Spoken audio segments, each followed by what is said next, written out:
Good morning, ladies and gentlemen. I'm Meadsy69 and welcome back to the channel. Oof.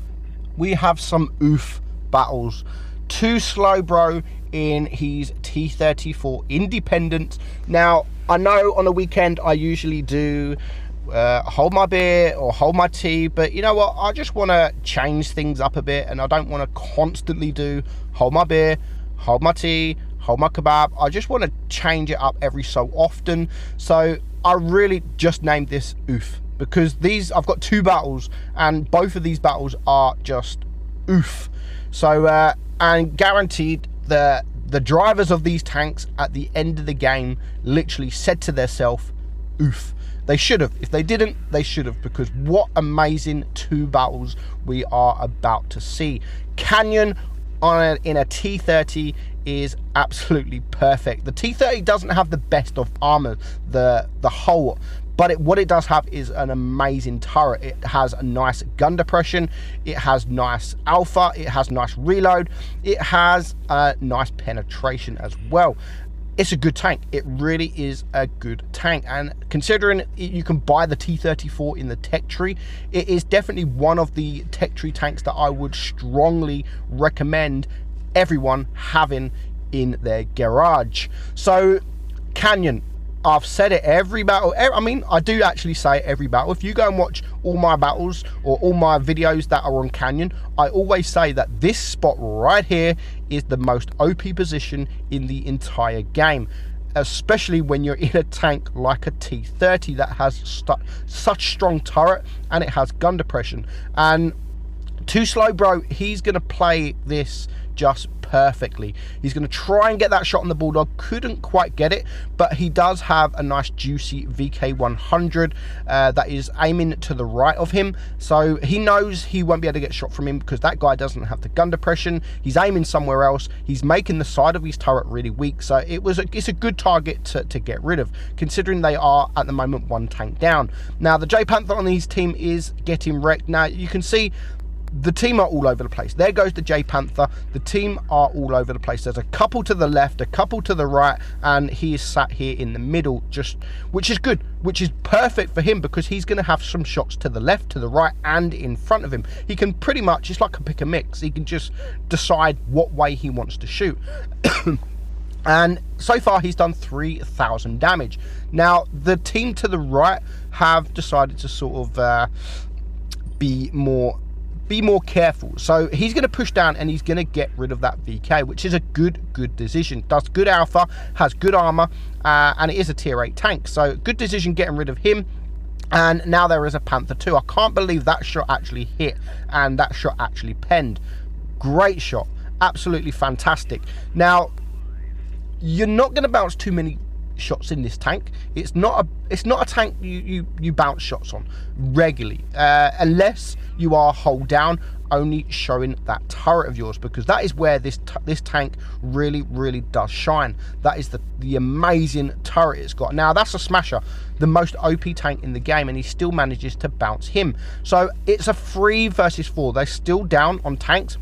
He's going to get a nice HE shot here on the Borzik. He's going to wait. He does, again, get another bounce. So he's blocked 2,200 damage so far. But now he has to move. He's got no choice because he has a Tiger 2 behind him. And as we know, at the moment, the Tiger 2 is one of the most OP tier 8s in the game with that really strong armor. So he does take a shot from the SU-152, and you can just see him wiggling that turret. The Smasher decides to go for the Borzik, which was an easier target.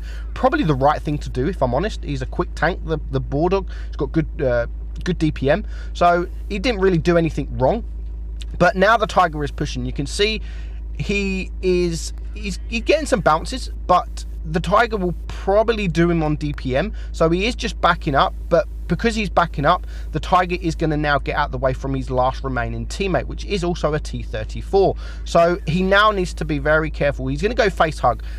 The problem with face hugging is the hole on this thing is quite tall, so it's not the best tank for face hugging, I do admit, but he still does a fantastic job. He manages to get the kill, stay alive, 6 kills and 6 6,350 damage. Top Gun, high caliber, pulls medal. He gets the steel wool as well. Just look at that compared to that team.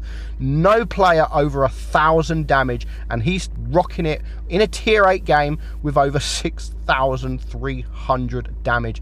17 shots fired, 17 shots penned, 1,623 base XP as well. Very, very good game. Next up, we have Zeno from the Purple Clan in the T62A on the new Hellas map. So he's gone to push left, not too aggressive. He's going to try and sort of sit in the middle-ish, see if he can spot any of the medium tanks or the light tanks, and you can see he's always trying to use a bush for cover. So he's using the bush, seeing if he can spot. Now this map, if you spawn this side of the map, there's a bush to your right. I think he's just gone past it. That's one of the best positions in this map. You can spot everything, and you've got a lot of targets to hit when your team does open up the enemy. So now already, not even a minute gone, there is one tank down, and he is now running into the Sheridan and the T-54E1. He does have the light tank with him, which is the T-92. He does have him with him. So at the moment, this side of the map, there's two different fights going on. There's the right side and there's this left side. So you can just see that missile fly past. Unfortunately, the T-92 does miss. So he needs to either get some bounces, but luckily the Sheridan is on his way. And you can see he's trying to focus on the Sheridan. He does manage to get a nice bounce from the Sheridan. And now, for me, they should be focusing on this Sheridan. Both of them together should be rushing this Sheridan. He's going to miss that shot. The T-92 somehow is going to miss his shot. But now the Sheridan would have reloaded. So he's going to try and go for the T-54E1, which I still think is the wrong decision. He should be taking out this Sheridan. And there goes the waffle on his team. So it's now 2 tanks down. It's 5 against 7. And you can just see those hit points just absolutely bleeding. So the Sheridan is now gone on the run, so he's going to pay his attention to the T-54E1. 4 against 7. He does manage to take him out. I mean, just look at his team. There's 2 on pretty much a one-shot. He's lost almost half of his hit points, but he is going to stay, and he is going to take out this Sheridan. Not sure what this Sheridan is actually doing. He's not doing a lot now. He's not doing a lot, and he does manage to take him out. So that's his second kill. 4,100 damage so far, so he's done a pretty good job. And now he's going to start using this this ridge to hide his hull and pretty much try and just show his turret, which the T-62, as we know, is a very, very good tank. It's just been buffed and buffed and buffed and buffed and buffed and buffed and buffed. And now it really is a great, fantastic tank. The accuracy is the best in all mediums in tier 10. The accuracy is crazy. Considering it's a Russian medium tank, the accuracy, the aim time, the DPM is one of the best in the tier as well, other than the Object 140, which is the same, and the Leopard 1, which is just a little bit higher than these now. But it has that amazing turret. It has that amazing accuracy.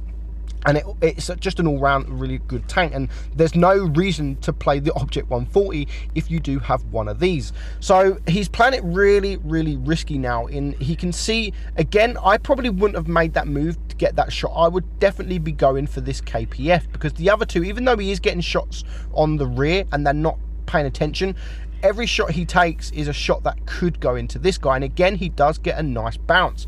He only has heat left.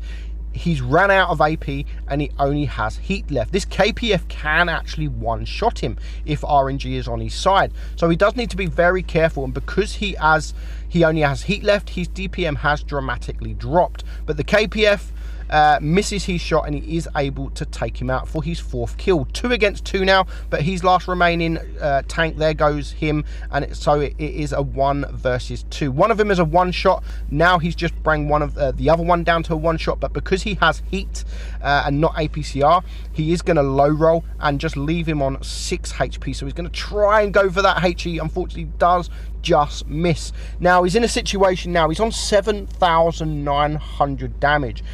7,900 damage with both tanks a one-shot.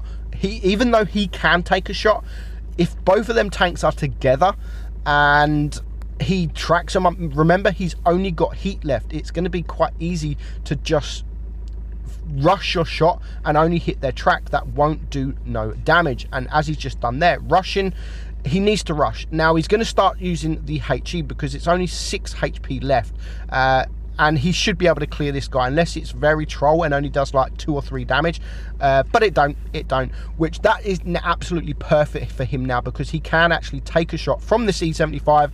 But in the end, he didn't need to. Of course he did not need to. He blocks almost 2,000 damage, ends on 6 kills, 8,031 damage. Well played, Xeno.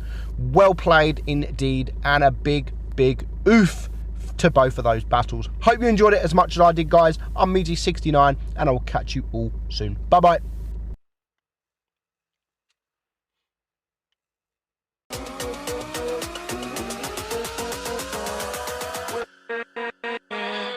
With